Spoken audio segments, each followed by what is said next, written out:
ஒரு நாள் காலையிலே வந்து மோசே சொன்னபோது, இந்த ராத்திரியிலே சங்கார தூதன் கடந்து போவான். ஒரு ஆட்டுக்குட்டியை அடித்து ரத்தத்தை பூசி, ஒரு கசப்பான கீரையை புசித்து, தடியை கையிலே பிடித்துக் கொண்டு, பாதரட்சியை தொடித்துக் கொண்டு, அரக்கட்சியை கட்டிக்கொண்டு பஸ்கா புசிங்கள் என்று சொன்னபோது, இன்னைக்கு ராத்திரியா, உடனே வா, இப்போ நடக்கும் என்று அவர்கள் கேட்காதபடி அவர்கள் ஆயத்தப்பட்டார்கள். அந்த ராத்திரியிலே அவர்கள் மீட்கப்பட்டார்கள். அப்படி ஒரு அர்ஜென்ட், அப்படி ஒரு அவசரமான செய்திதான் உங்களுக்கு கொடுக்கப்படுகிறது. காரணம், அது உங்கள் வாசப்படியிலே நடைபெற்றுக் கொண்டிருக்கிறது. 6ஆம் அதிகாரம் 8ஆம் வசனத்தினுடைய மிக முக்கியமான காரியங்கள் உங்கள் வாசப்படியில் நடக்கிறது. அனுதினமும் நீங்கள் பேப்பர்ல பார்க்கிறீர்கள், டிவியிலே பார்க்கிறீர்கள். இதையெல்லாம் அவர்கள் நமக்கு சொல்லிக் கொண்டிருக்கிறார்கள், இப்படி சம்பவிக்கிறது என்று. ஆனால் அவர்களுக்கு நாம் தான் சொல்லி இருக்க வேண்டும், உலகத்துக்கு நாம் தான் சொல்லி இருக்க வேண்டும். வேதத்தில் இப்படி சொல்லி இருக்கிறது, நடக்கிறது என்பதை குறித்து. ஆனால் நாம் நிர்விசாரமாக இருந்தபடியினால் கர்த்தர் எடுத்து அவர்களை பயன்படுத்துகிறார். பல நேரங்களிலே தீர்க்கதரிசிகள் கர்த்தருடைய வார்த்தைக்கு செவிசாய்க்காவிட்டால் தீர்க்கதரிசிகளுக்கு கழுதைகளை கொண்டு கர்த்தர் பேசுவார். அதே மாதிரி தான் இப்பொழுதும் நடைபெறுகிறது. எனவே கர்த்தருடையதான வார்த்தை நிறைவேறுகிற இடத்தில் நாம் நின்று கொண்டிருக்கிறோம். இனி காலம் கண்டிப்பாக செல்லாது. நாம் அந்த 6ஆம் அதிகாரம் 8ஆம் வசனம் வெளிப்படுத்தின விசேஷத்தில் சொல்லப்பட்ட அந்த காலத்தின் ஜனங்களாய் நாம் இருக்கிறோம். ஒரு மிக முக்கியமான ஒரு சூழ்நிலை இந்த பூமியை கடந்து போக போகிறது. அந்த சூழ்நிலையிலே 4 விதமான சம்பவங்கள் ஒருமித்து நடக்கும் என்று வேதம் சொல்லுகிறது. பாதாளம் அவன் பின்னால் சென்றது. முதலாவதாக பட்டயத்தினாலும், 2வது பஞ்சத்தினாலும், 3வது சாவினாலும், 4வது துஷ்ட மிருகங்களினாலும் பூமியில் உள்ளவர்களை, கால் பங்கில் உள்ளவர்களை கொலை செய்யும்படியான அதிகாரம் அதற்கு கொடுக்கப்பட்டது. இந்த வேத வாக்கியம் 1900 வருஷத்துக்கு முன்பதாக யோவானுக்கு பத்மதீவிலே வெளிப்படுத்தப்பட்டு நம் கையிலே எழுதி கொடுக்கப்பட்டிருக்கிறது. இந்த 4 விதமான சம்பவங்களில் முதலாவதாக பட்டயம் என்று சொல்லி நாம் பார்க்கிறோம். இந்த பட்டயம் என்றால் என்ன? பட்டயம் என்பதற்கு யுத்தம் என்று பொருள். சீரியரின் பட்டயம் உண்மையில் வரும், நேபுகாத் நேச்சாரினுடைய பட்டயம் உண்மையில் வரும். கோலியாத் தன் கையிலே பட்டயத்தை, அதே போல் இந்த கருப்பு குதிரைக்கு பிறகு, ஒரு உணவு பஞ்சத்துக்கு பிறகு 2022 இந்த கருப்பு குதிரை வடதேசத்தில் ரஷ்யா உக்ரைன் பிரச்சனை ஸ்டார்ட் பண்ண பிறகு இந்த மங்கில நிறம் உள்ள குதிரையினுடைய காலம் வரும். 2023 அந்த பட்டயத்துக்கான மிக முக்கியமான காரியம் ஆரம்பித்தது. அக்டோபர் மாதம் 7ஆம் தேதி.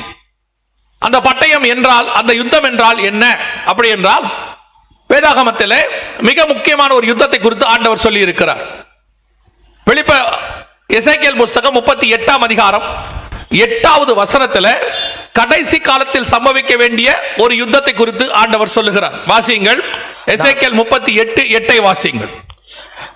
அநேக நாட்களுக்கு பிற்பாடு நீ விசாரிக்கப்படுவாய், பட்டயத்துக்கு நீங்களாகி பற்பல ஜனங்களிலிருந்து சேர்த்து கொள்ளப்பட்டு வந்தவர்களின் தேசத்தில் கடைசி வருஷங்களிலே வருவாய்.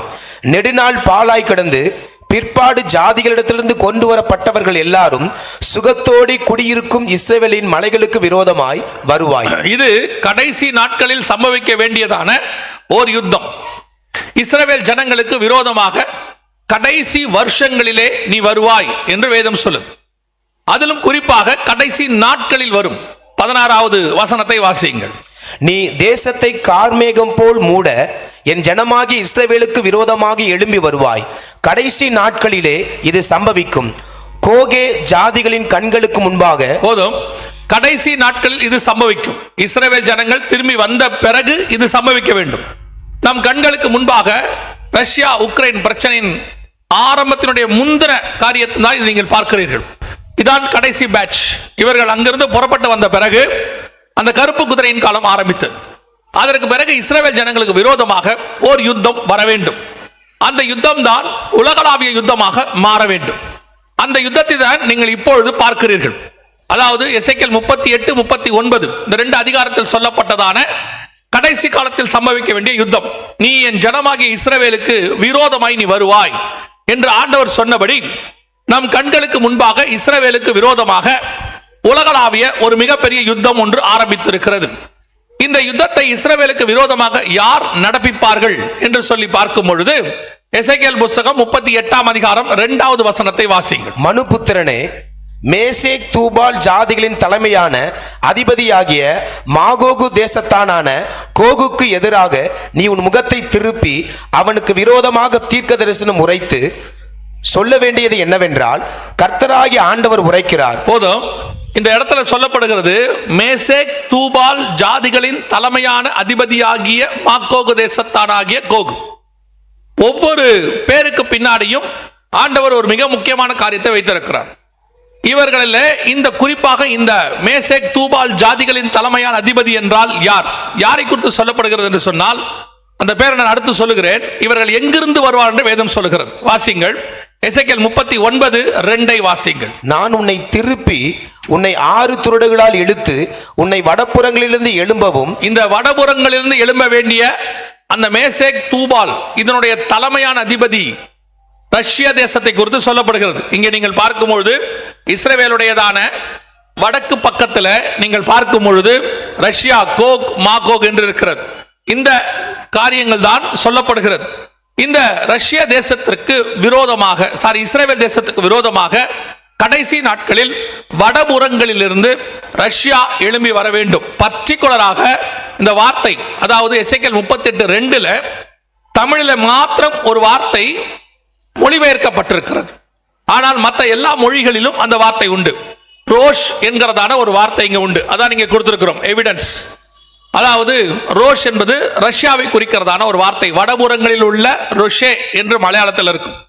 அந்த ரோஷே அல்லது ரஷ்யா என்கிறதான இந்த வடபுறத்திலிருந்து எழும்பி வர வேண்டிய தேசம்தான் கடைசியாய் வர வேண்டும். இதுல பெரிய ஆச்சரியம் என்னவென்றால், இந்த தீர்க்க தரிசனம் எழுதப்பட்ட காலகட்டத்தில், அதாவது உரைக்கப்பட்ட காலகட்டத்தில், எசேக்கியேல் காலத்தில் இஸ்ரவேல் என்கிற தேசம் அடிமைத்தனத்துக்குள் இருக்கிறது.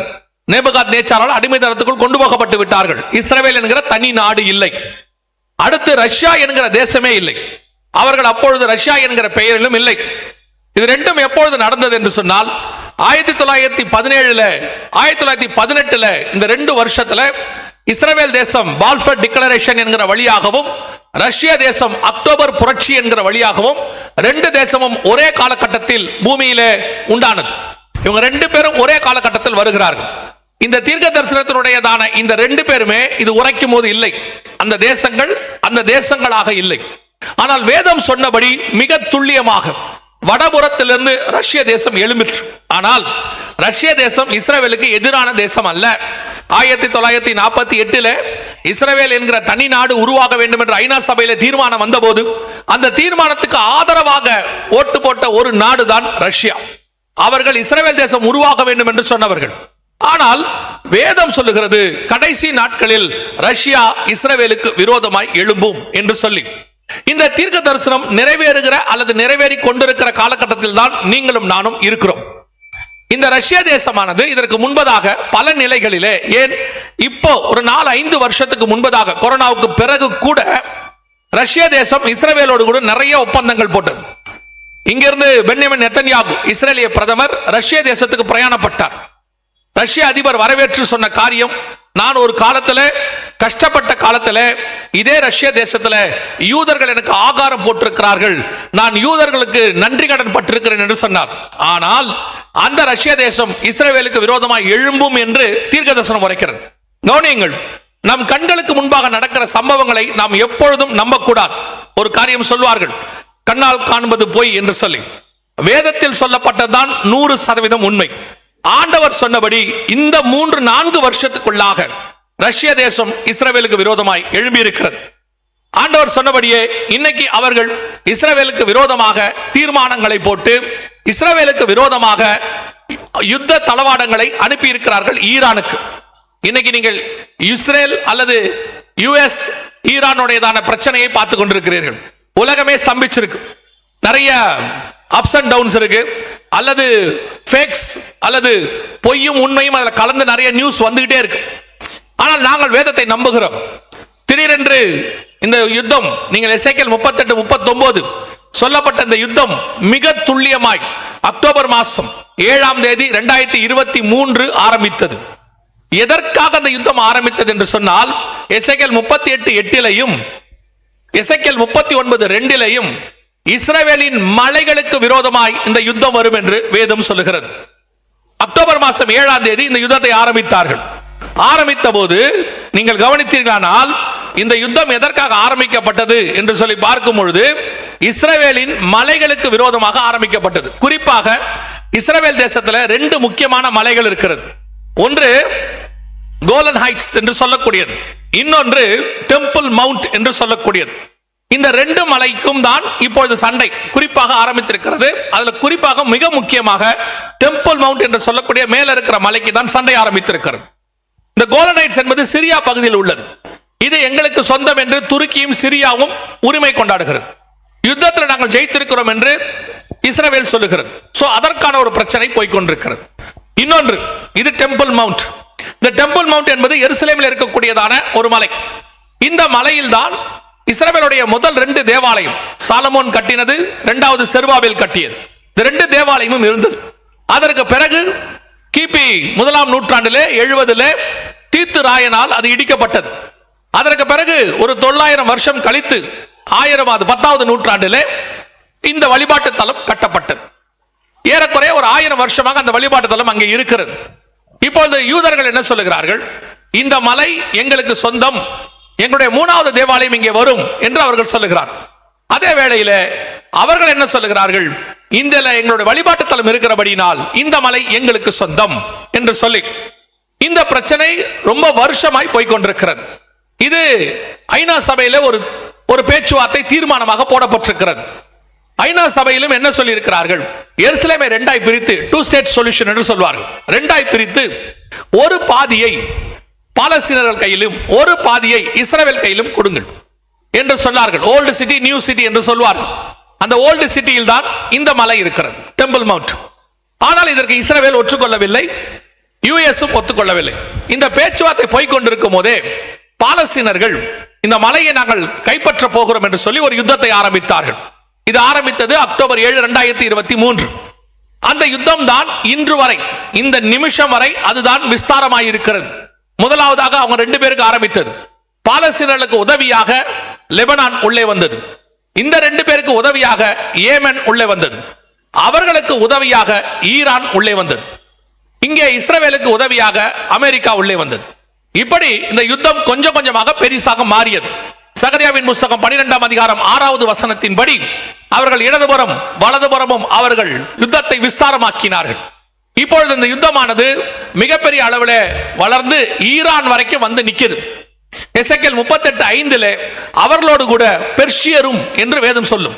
பெர்ஷியா என்பதற்கு ஈரான், இப்பொழுது இருக்கிற ஈரானுக்கு 1960கள் வரைக்கும் பெர்ஷியா என்கிற பெயர் தான் உண்டு. 1954களுக்கு பிறகுதான் அது ஈரான் என்று மாற்றப்பட்டது. சோ இப்போ இஸ்ரவேலுக்கு விரோதமாக ஈரான் இருக்க வேண்டும்.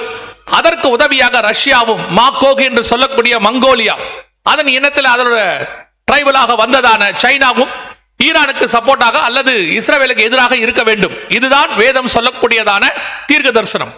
இது ஒரு 2 பேருக்கு, பாலஸ்தீனர்களுக்கும் இஸ்ரவேலுக்கும் ஆரம்பித்து விஸ்தாரமாகி ஈரானுக்கு உதவியாக இன்னைக்கு மிக பிரதானமாக மாக்கோக் என்று சொல்லக்கூடியதான சைனா உள்ளே வந்திருக்கிறது. அவர்கள் உள்ளே வந்து எல்லாவித உதவிகளும் நேரடியாக செய்வோம் என்று சொல்லி இருக்கிறார்கள். இன்டெலிஜென்ஸ்ல இருந்து சேட்டலைட் உதவியிலிருந்து எல்லாம் அவர்கள் செய்கிறார்கள் என்று அமெரிக்கா குற்றச்சாட்டு சொல்லுகிறது. இந்த யுத்தமானது அடுத்த பெரிய லெவல்.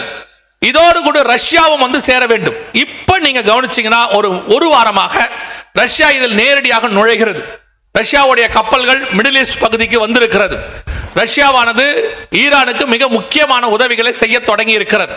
ஒரு 2 நாட்களாக ஒரு சீஸ்ஃபயர், அதாவது ஒரு சமாதானம் ஏற்பட்டு யுத்தம் நிறுத்தப்படும் என்று அறிவிக்கப்பட்டது.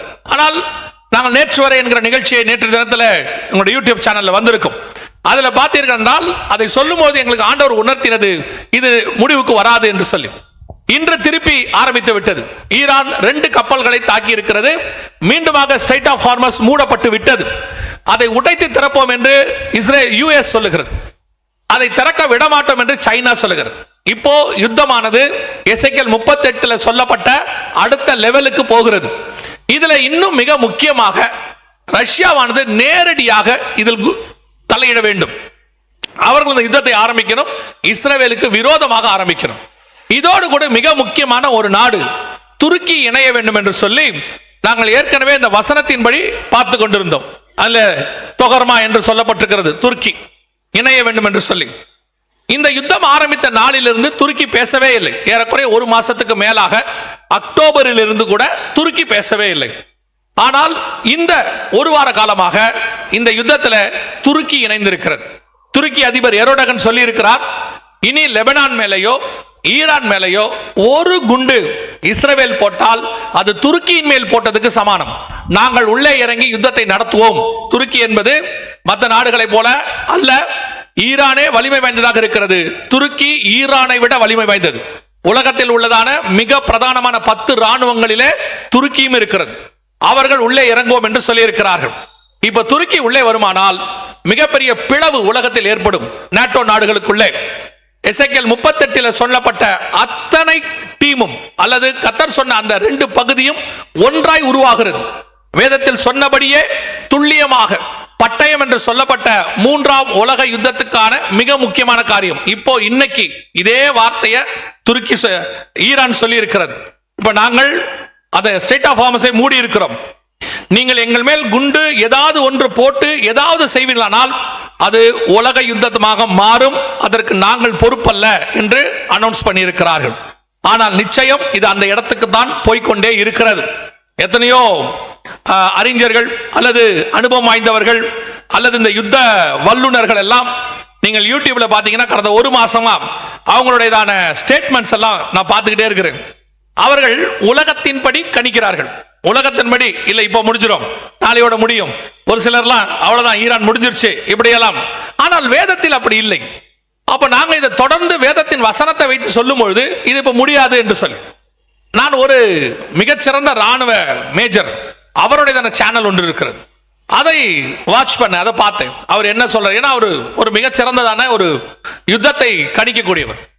அவர் இந்த யுத்தம் முடிஞ்சிரும் என்று சொல்லி ஒரு 2 வாரத்துக்கு முன்னாடியே சொல்லிட்டார். நான் ஆச்சரியப்பட்டேன், இவரும் இவ்வளவு சொல்றாரு, ஆனா வேதத்தின்படி இது முடிவுக்கு வராது என்று.